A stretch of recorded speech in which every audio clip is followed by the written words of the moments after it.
This is Bill Ackman. Bill Ackman is the CEO of Pershing Square Capital Management. At Pershing Square Capital Management, Bill and his team invest the money of various wealthy, ultra wealthy, and incredibly wealthy interests. At last count, Pershing Square Capital had $18 billion under management. The money is managed through what are called closed-end funds, the biggest of which, Pershing Square Holdings, is publicly traded in London. In case you're unsure of what a closed-end fund is, let me explain. A closed-end fund is a type of investment fund that raises a fixed amount of capital through an initial public offering or subsequent raises and then manages it. They often trade on a stock exchange like a stock, but unlike mutual funds or ETFs, closed-end funds have a set number of shares and do not issue or redeem shares on a continuous basis. And their market price can differ from their net asset value, depending on supply and demand of the actual stock. Now, Bill and his team at Pershing Square Capital manage the funds that investors put into those closed-end funds, so that those investors can make money. And for doing it, Pershing Square Capital makes money as fees. Pershing Capital's services cost the investors 2% per year of the gross managed funds and between 16 to 20% of the fund's profit. They can charge that because they're pretty good at it. Ackman and his team always beat the index, and it's at the point now that Bill and Pershing Square are famous for being successful money managers, although lately, Bill is famous for a lot of other stuff. Now, let's flash forward to 2023, when Pershing hatched a plan to bring their unique management style to the lucrative American retail market. They would call the new fund Pershing Square USA, and it would be listed on the New York Stock Exchange as a closed-end fund, run by the same Pershing team that manages Pershing's successful strategy and other closed-end funds, but without the 16 to 20% performance fee on the fund's profits. The Pershing Square USA pitch deck put that right out front, illustrating what Pershing funds would have returned over the past 10 years if Pershing Square Capital hadn't grabbed all those performance fees. Pershing was even going to waive its 2% fee on the gross for the first year, just to get the ball rolling. Pershing Square USA tried to raise $25 billion for its IPO, and it didn't go so well. After limited interest, Pershing backed the ask to $2 billion. So what gives? Well, according to Pershing, investors didn't see why they wouldn't be better off waiting until after the IPO to buy it. That's a reasonable idea. Closed-end funds usually trade at a discount to their net asset value. But that can't be the only thing. Isn't there a bigger consideration here? What about the closed-end fund that Pershing manages today? If Pershing Square USA was planning to use the same team as Pershing Square Holdings to execute the same strategy, then what are the investors in the legacy fund getting for their 16 to 20% performance fees? It's kind of funny to think about this dawning on Bill as he called up all the Pershing shareholders and pitched them on an NYSE-listed closed-end fund that does the exact same thing as the fund he's got them in now, but with a much lower clip rate. And hearing them say, "Sure, Bill, we can't wait to move all that money you're charging us a performance fee on into this new fund with no performance fee." Bill, of course, is probably feeling like he's telemarketing for the phone company, trying to get them to switch plans. But Bill Ackman is a guy who understands numbers. He must have known that the same team running the same strategy at a lower fee would cannibalize assets from the identical fund that's charging higher fees. Maybe he didn't care. Maybe he thinks generating a profit for the next decade will be difficult and trying to maximize his AUM is the best strategy for Bill. Even if the Pershing USA IPO only raised $12 billion and the $18 billion in the other Pershing funds ends up getting relisted in the United States under the same fee structure or something, he'd still have $30 billion under management that pays 2% no matter how well Bill does. That might put him in better shape in this environment than the 2 and 20 he was charging before. But it doesn't work like that exactly. Pershing wasn't pitching this IPO directly to the investors who will own the money being managed. They're pitching it to the institutions that manage the money for them and also charge their own management fees. If you look up Pershing Square Holdings shareholders right now, the biggest American names are other managed funds. The top institutional shareholders of those funds are also other managed funds.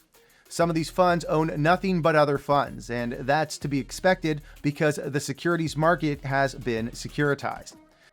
The business of America is business, and the business of financing the finance industry is conducted through the financial markets.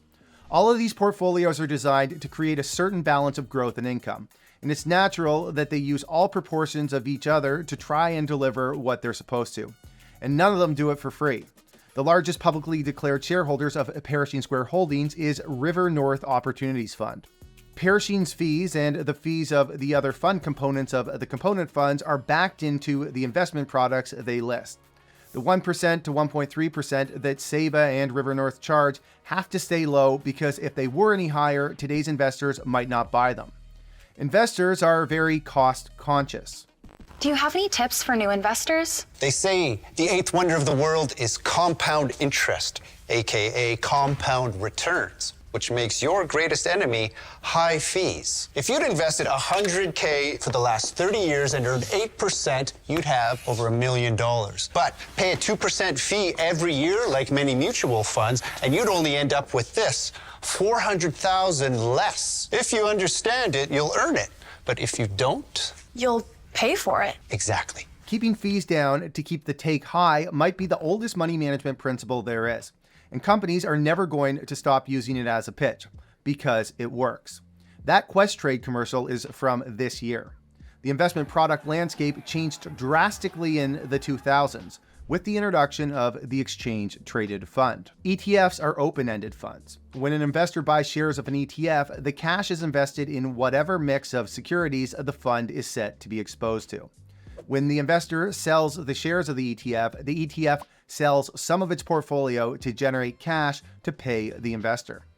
That's different than the closed-end funds at Pershing and River North that just do one IPO raise, then manage that money in a listed fund that investors can buy and sell. Mostly ETFs are unmanaged. They aren't necessarily geared to generate a return, just to give investors exposure to whatever. The earliest one was the SPY, which just holds the stocks in the S&P 500. Since there's no active management strategy, the funds just hold a mix of whatever's on the label. They don't need to charge big management fees. For example, Vanguard's SPY charges a minuscule 0.0945% annual management fee. The index ETFs were among the first, and they spawned all sorts of other sector-based ETFs, gold funds, and exchange-traded managed products that invest within a certain sector. Some of them charge a little bit more to be stock pickers within the overall theme that their ETF is geared to. For example, Cathie Wood's ARK Invest is the gold standard when it comes to actively managed ETFs. The ARK Innovation ETF invests its shareholders' money in equities that Cathie and her team have identified as having a potential for disruptive innovation. ARK's fee is 75 basis points. The number of ETFs more than doubled between 2010 and 2022 because a lot of investors aren't willing to pay for management that might create a return, but is hardly a sure thing. They'd rather just manage their exposure themselves with pre-made products designed to mimic sectors. Pershing Square didn't float the idea of a closed-end fund with lower fees because Bill thinks his management isn't worth the money. He did it as a response to the trend. ETFs are open-ended, so they don't do IPOs. Their managers just list them, advertise them, and if there's demand, investors buy it. Lots of them are just run by computers that buy and sell stock based on the inflows and outflows. Closed-end funds like Pershing and some of the funds that own Pershing only get whatever they can raise in the IPO for working capital. From there, any other capital they've got comes from growth. Pershing Square has been able to create substantial growth for going on 20 years. On paper, it doesn't look too complicated. If we flick through the quarterly disclosures for the last couple of years, we'll find Pershing is always in 7 to 10 big cap US stocks. The size of the positions change from quarter to quarter. He sticks with stuff he likes and usually comes out on top. What sets Bill apart is his timing and his style. Bill isn't stabbing at these things blindly. He's getting involved with good businesses that aren't reflecting their value. For example, he bought those Google positions when Alphabet was getting beat up because the market didn't believe in their AI strategy. Sometimes the companies aren't being managed correctly, and Ackman buys enough stock that he can bully his way onto the board of directors, execute a turnaround plan that puts the stock at a much better valuation, and sell out, moving on to the next opportunity. His Lowe's trade worked out nicely. He also made a killing on bond swaps at the beginning of the pandemic. It doesn't always work, but it works more often than not, and that's why he's Bill Ackman. That's why Pershing Square creates consistent large returns and why other closed-end funds hold Pershing Square as one of their components.